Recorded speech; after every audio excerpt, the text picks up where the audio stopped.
Hi and welcome to the Zen Supermom podcast. The episode today is for you if you're sometimes feeling too much.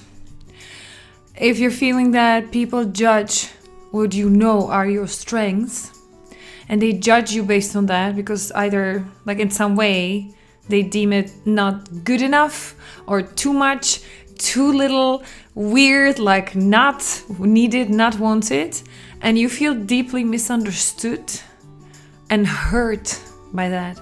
You feel like it's not safe to be you because if you show who you really are, then people are going to shut you down and they're going to leave.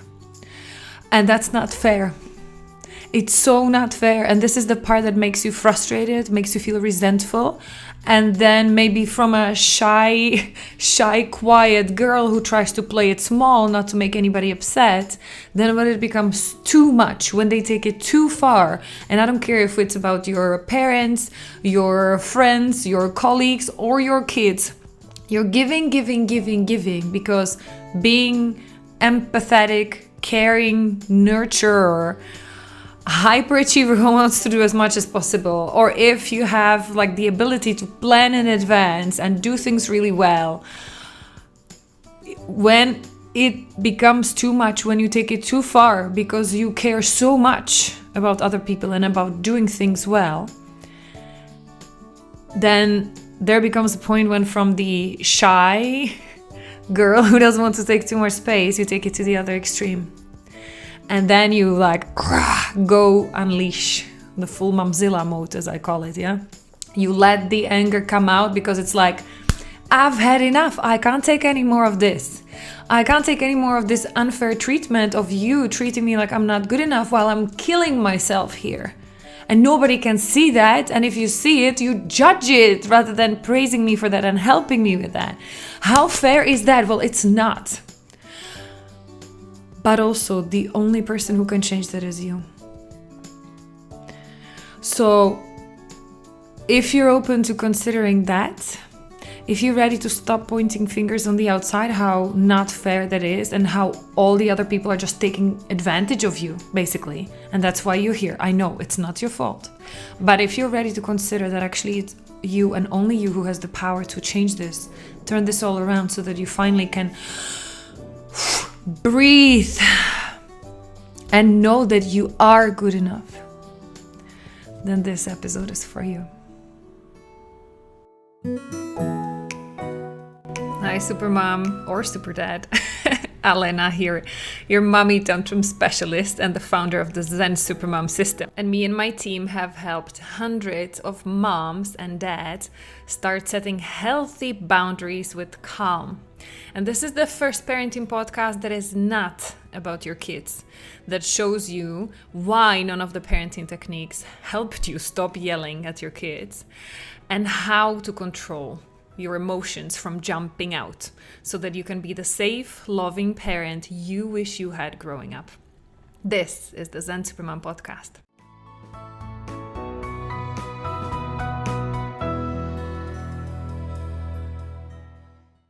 Hi, my name is Alena and I'm a mommy tantrum specialist because I used to be a specialist at having mommy tantrums. And now me and my team have helped hundreds of other moms stop yelling at their kids, set healthy boundaries. And then we even started dads doing the same, started helping them. And today's topic is, again, like most of the podcast episodes here on the Zen Superman podcast, it's inspired by a mix of what I keep hearing from clients, but also from women who are interested in starting to work with us, but also from my own experience.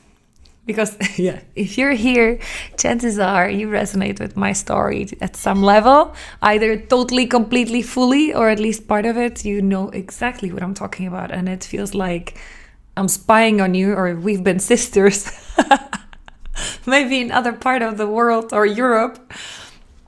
And so that's why I'll keep doing that. That's why I'll keep bringing up those stories. And that's why I will keep sharing my insights.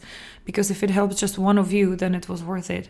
So the topic today, I already shared a lot in the introduction to the episode because I wanted to make sure it calls out the right women.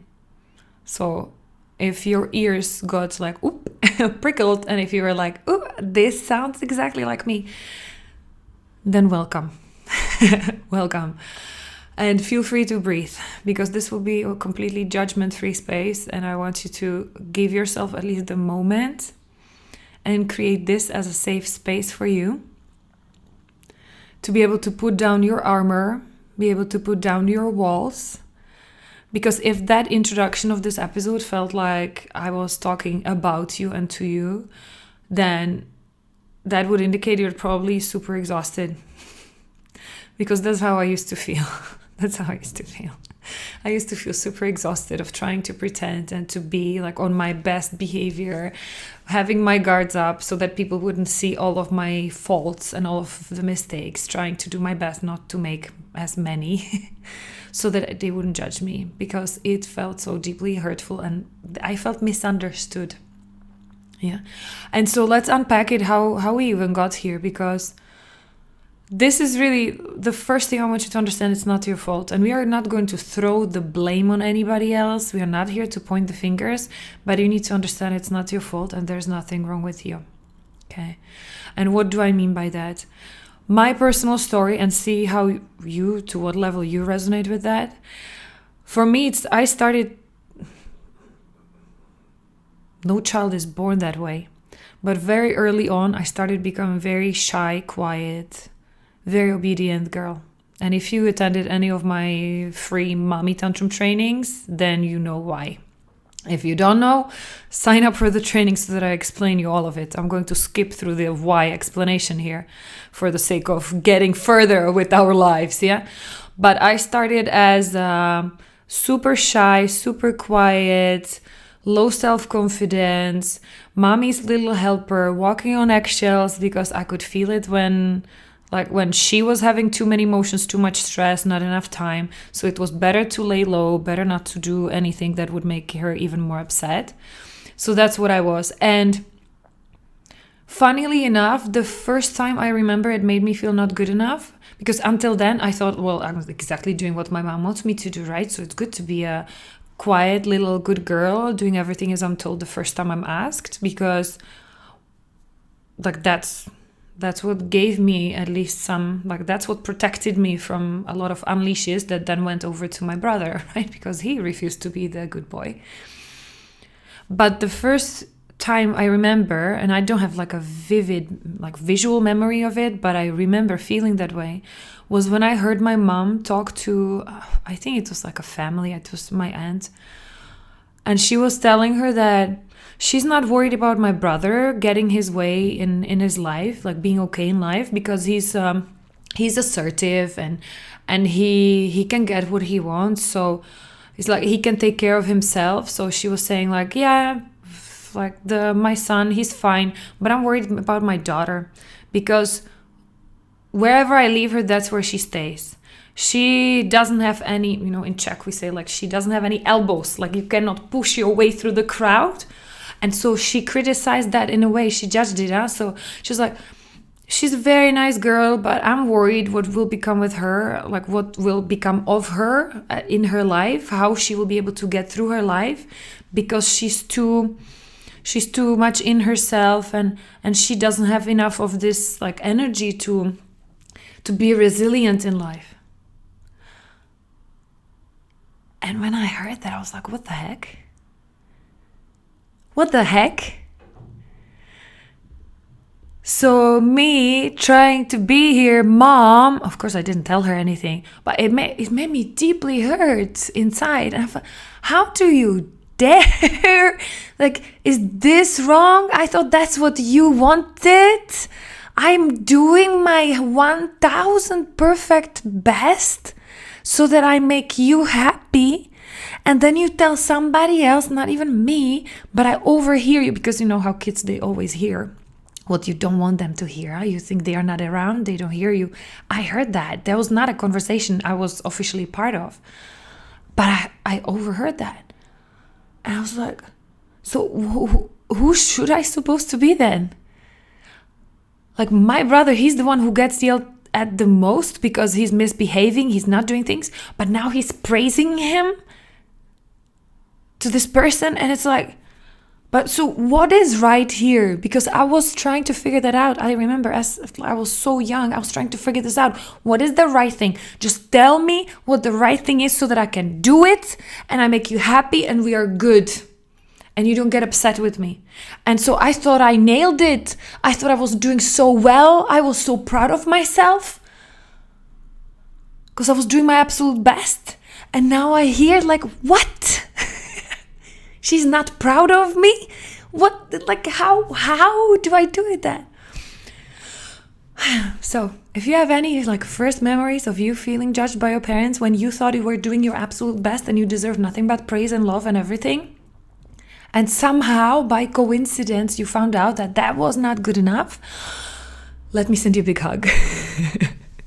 And it's okay. We are not, and just like a timeout, we are not here to do a victim party, like a sobbing sad story, okay? I am going there somewhere with this, but you need to understand, and exactly as I explained it in Mommy Tantrum training, that this is part of your childhood trauma, because trauma is not just the shock. My parents didn't abuse me, they didn't beat me up, I didn't starve, I was not kicked out of the house, nobody died when I was way too young, like I had no shock trauma. But what I just described here is a classic developmental trauma, death by 1,000 paper cuts. Every day, little by little, there are little coincidences when your parents made you feel you were not good enough. This is not okay. You're not okay. You should be ashamed of yourself. You should change because I don't accept this. And unless you fulfill conditions 1, 2, 3, 4, 5, 1,000, then you are not good enough, my child. And I'm not going to give you a hug. I'm not going to smile. And I'm going to tell you I love you. Okay, that's developmental childhood trauma. Okay, and what I just shared is an example of it. So if that stirred up any memories in you, and if you brought up some memory that if you would tell that to your friend, they would be like, what? You're such a snowflake, and what are you complaining about? She didn't even yell at you, like, what the heck? Like, everybody goes through this when they are little. No, what are you complaining? I'm not complaining about anything. I'm just explaining, because if you went through something similar, then you need to know, first step is awareness. You need to understand this was not okay, it was not your fault, and it is a childhood trauma that needs to be healed. Okay, but let me continue, because this is the story where really I meet a lot of women. I know that's not just me. That's why I'm talking about it. I'm not doing this podcast just to do me, blah, blah, blah. Look how great I am or whatever. I'm talking about it so that you have specific example, because I hear about this a lot. A lot of women come to me who tell me, I started, like as early as I remember, I was a very shy kid, low self-confidence, very quiet, very obedient. So my parents actually didn't even have to yell at me. That's what many of them tell me. Because when I start telling them, you're yelling at your kid because your mom yelled at you, they're like, no, wait. My mom never yelled at me. And I'm like, okay, cool. But why did she never yell at you? Why don't you remember being yelled at? Because they taught you very early on, like you understood kids are smart even before they understand language. They understand the energy of the parents. And congratulations, you were so smart that you figured this out even before they started yelling. You understood their disapproval. You understood the shift in their energy when you didn't listen, when you didn't obey. And you felt that shift in their energy, how they reacted. So you started molding yourself into being a good girl who doesn't trigger her parents. Congrats. But this is part of the childhood trauma. And then listen up, because from this shy, quiet girl, chances are at some point in life, that frustration, that misunderstanding, and the fact that you were still being judged in some way, sooner or later in your life, then it came to a second stage sooner or later. Tell me if that's true for you or not. Because usually the second stage comes like it's the pendulum. You're suppressing yourself. You're feeling it's not safe to be you. You're trying to keep it quiet. Don't stir up the pot too much. Don't trigger anybody. But when this frustration is not heard, not seen, not respected, when it becomes too much, then sooner or later, you throw it all the way to the other extreme and you start speaking up because it's like, I've had enough. This is too much for me and I just have to speak up for myself. Yeah. And for me, that started coming when I was a teenager and then like early 20s. I remember I was leading a summer camp. So I was first as a kid going to summer camps. Then I started being, they called it instructor. So at 15 years old, they take you as a helper of one team leader, one section leader. Then I started leading a team of kids and taking care of them for 2 weeks. And then I was even invited to lead the entire summer camp. So 50, 60, 70 kids with 20 adults. I was leading it at the age of 19. They invited me to take the responsibility. Now, this was a great boost for my ego, but also it triggered that not good enough. I really wanted to make sure I do the best, because it's a huge responsibility for a 19-year-old kid to lead the program, like what's going to happen, the teams, and throughout for 2 weeks and leading a team of adults who are responsible for these kids for 2 weeks, leading the team of adults, all of whom were older than me. Yeah. Getting their respect, because I used to be one of them and one of the youngest one. And now I was supposed to be the one who's telling them what to do and who was supposed to put the rhythm of the next 2 weeks, like the games and timelines and trips and everything, right? So it brought up a lot of my stuff, and I was ready to do my best. And so I was doing it for 3 years. I was leading the camp, but it was getting worse and worse for me, because I felt the more I was trying to do better and better, the less the other people were doing, so the less the team leaders were doing, the less motivated they seemed to be doing, because I was doing more and more, and then I was doing even more for them. I was taking over even partially their responsibility, because I saw they started to lay back. And so I ended up, I think at the end of the third year, I was just too frustrated. And then I will never forget, one of them came to me. She was a kindergarten teacher. So I don't know if they had a talk and if they sent her to talk to me, or if she just felt compelled to come and tell me. But basically she said to me, well, you've been doing an amazing job, but we can all see it. You're not enjoying it. You're actually you should be having fun at this camp. That's why we all here, because nobody got paid for it. It was a volunteering job basically. But we all can see that you're more and more busy. You don't take any time to rest. And we are feeling not engaged. And basically, you should do and go something about yourself. Do something about yourself, because it's your fault. That was the overall message. Huh? So I was like, what the hell?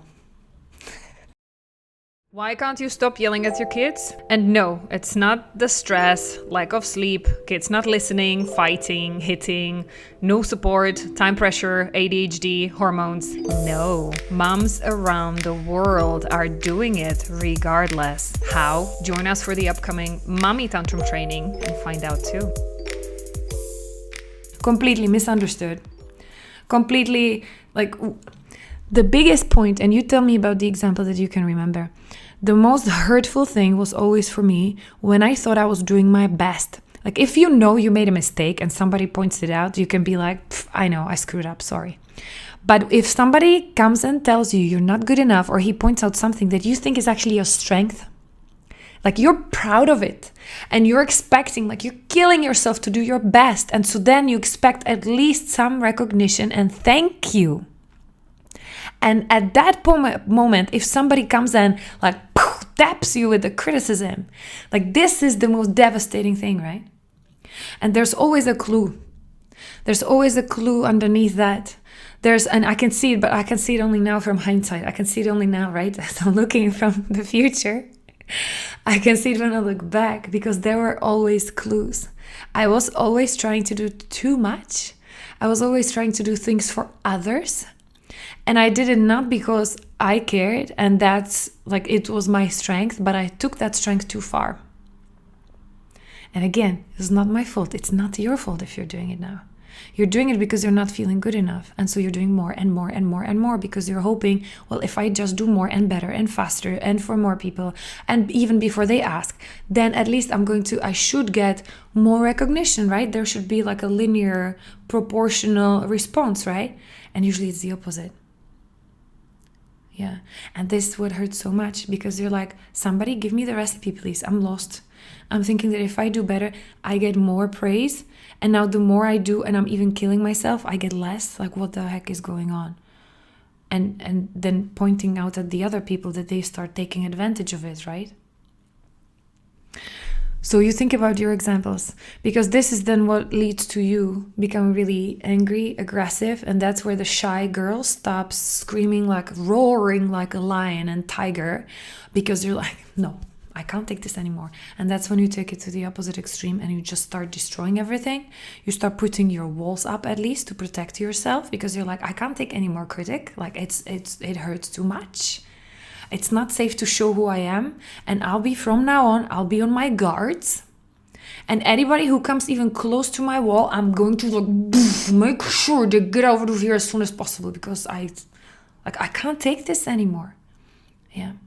So how to start healing this? How to start making peace? First of all, take a breath right now. I see you. And I know you're doing whatever you're doing, whatever is happening right now. I know you do it because of your positive intentions. I think this is the first thing we are missing. For somebody to acknowledge that you're not hurting other people because you're a mean person. You're not getting into situations. You're not creating drama. You're not yelling, being angry with your kids. You're not doing whatever you're doing because you're a bad person. It's actually the opposite. The moms who are the most frustrated and desperate and exhausted and burning out who come to me, it's because they are so caring, they're so loving. Yeah. The moms who would be like lazy, I don't care, just you take care of me, guys. I'm a princess and everybody take care of me. They are not here. They wouldn't be here. So I know those are all your strengths underneath. Okay? So start celebrating yourself. And I don't care what other people tell you. You know very well. When you connect with your intuition, really, when you, at least for a moment, mute out all the noise and judgment from the outside, you know what your strengths are, okay? So I would invite you as the first step to tune more into that and start taking care of yourself, not in a way like, yeah, take a bubble bath, sleep when the baby sleeps, like whatever parenting BS. Start taking care of yourself, of that feeling of you fostering, I'm good enough and I know what my strengths are. Okay, that's the first step. Unapologetically, nobody's going to do that for you. Nobody's coming here to save you. You need to start saving yourself. And that's the good news, yeah? That's not the sad, like, oh, me, like nobody's coming. No, this is the good news, okay? Nobody will feel attracted to you and your strengths unless you recognize them yourself. Second step, heal your childhood trauma. Because unless you do, your trauma coping mechanisms, the ways you develop to compensate, basically compensation strategies for not feeling good enough. My compensation strategy was the hyperachiever, the controller. I tried to do more and better and faster and control, predict and prepare for 50, 100 steps in advance so that I would be ready and everything could go smoothly. And if plan A doesn't work, I had plan B so that we could get things done. Yeah. So start recognizing those are compensation strategies and they are abusing your strengths. So it is your strength that you're caring, nurturing. You care so much. It is a strength. Keep it. Never take that away. Never make anybody make you feel bad for that. Having a drive, having ambition, wanting to get things done, especially when you see other people being lazy, not doing enough, it's a strength. Okay? You trying to be like doing things with good quality, trying to do them as well as possible so that other people are happy, that's okay. It's a strength. But start recognizing that it's the same strengths that if they're abused by your childhood trauma, not feeling good enough, feeling judged, scared of being judged and hurt by other people, by their criticism, you start abusing your strengths, you start taking them too far. That's what costs you so much. Yeah. And that's where you need to start catching yourself when you're doing that. Before the pendulum swings on the other side and the anger comes out, because that's what the anger is. It's really your frustration of not feeling seen, not feeling understood, feeling constantly criticized. That's when eventually the good girl in you wakes up and says, I've had enough. It's like, leave me alone. This is my boundary. And you get out of here before I do something to you, right?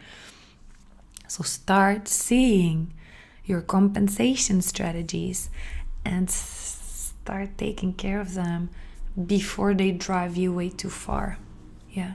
So then go and check out that Mommy Tantrum training, because there I explain and I show you that none of these extremes that you feel like right now you're caught up between two extremes. Either you shut up and be quiet and be nice, trying to do what people expect from you.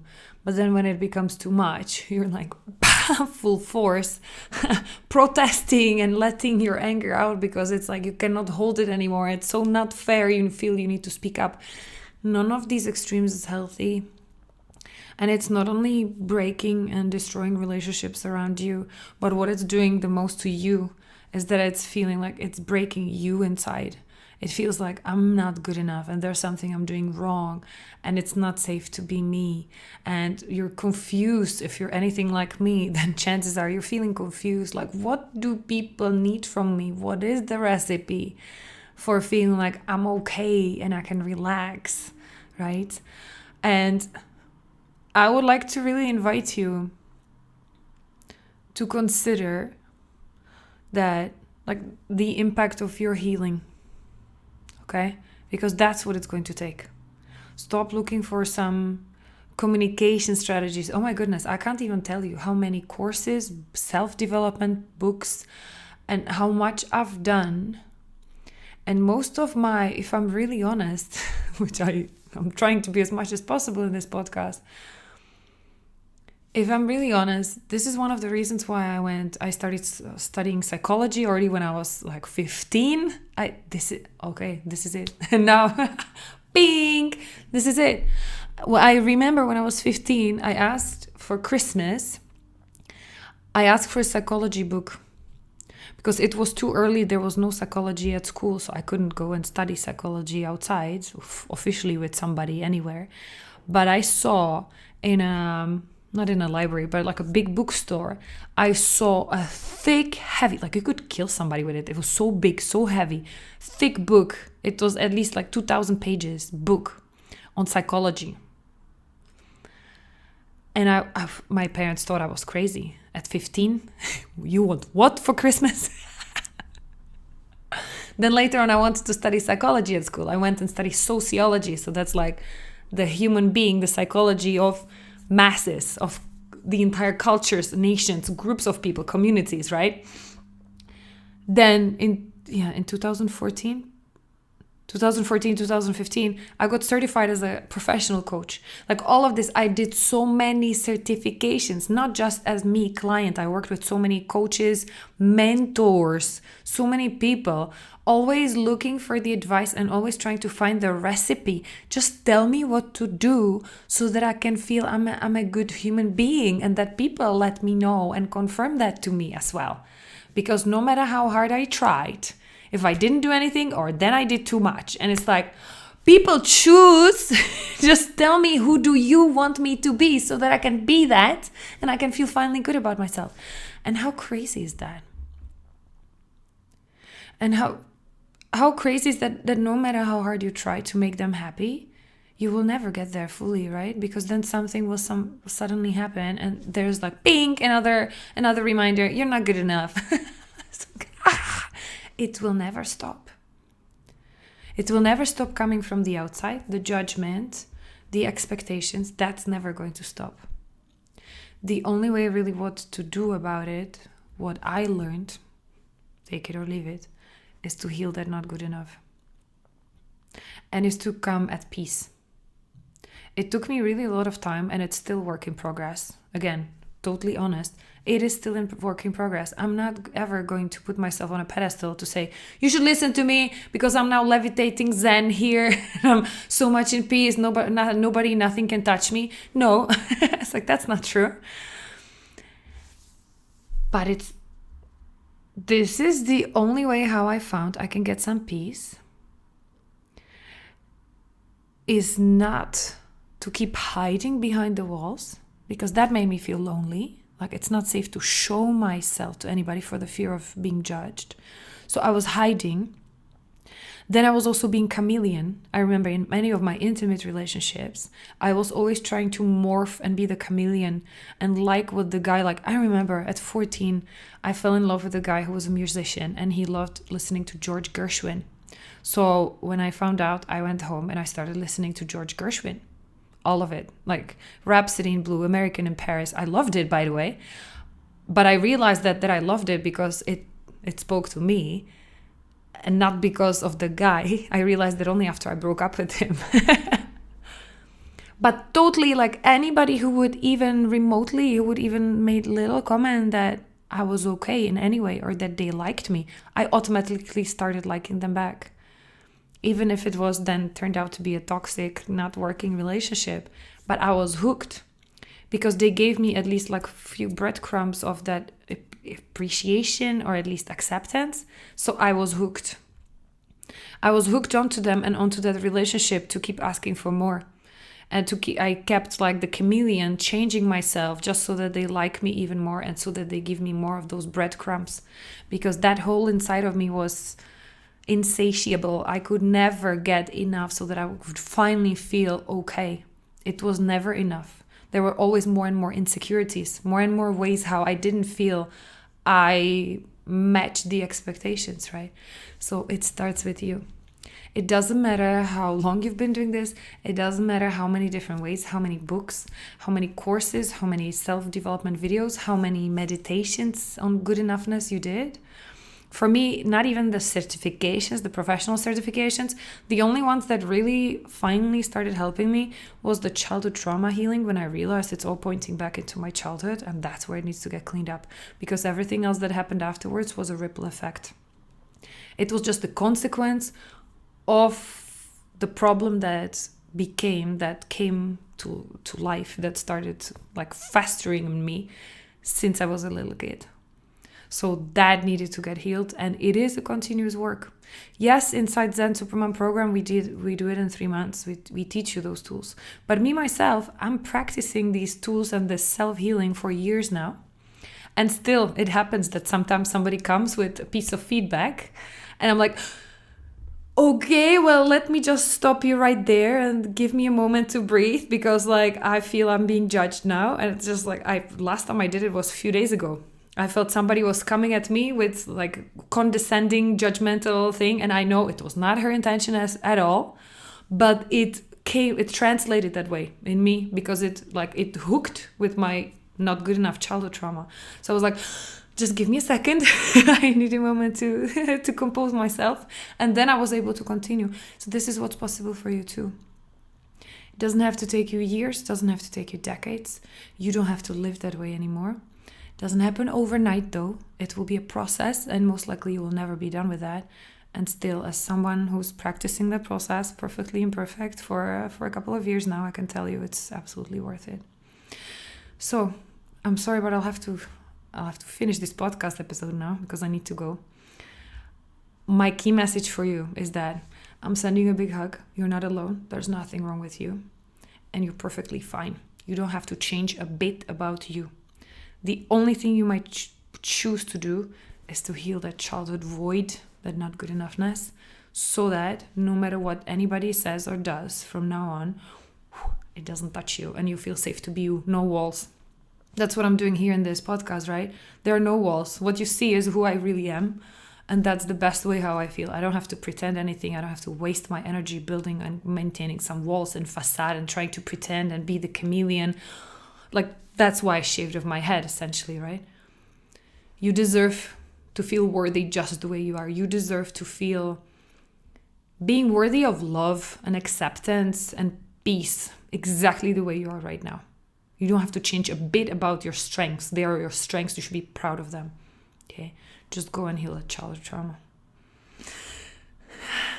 I hope this helped at least some of you today. Keep me posted. And I'm really sending you a lot of peace. I think that's what you need the most right now. You're doing great. Take very good care.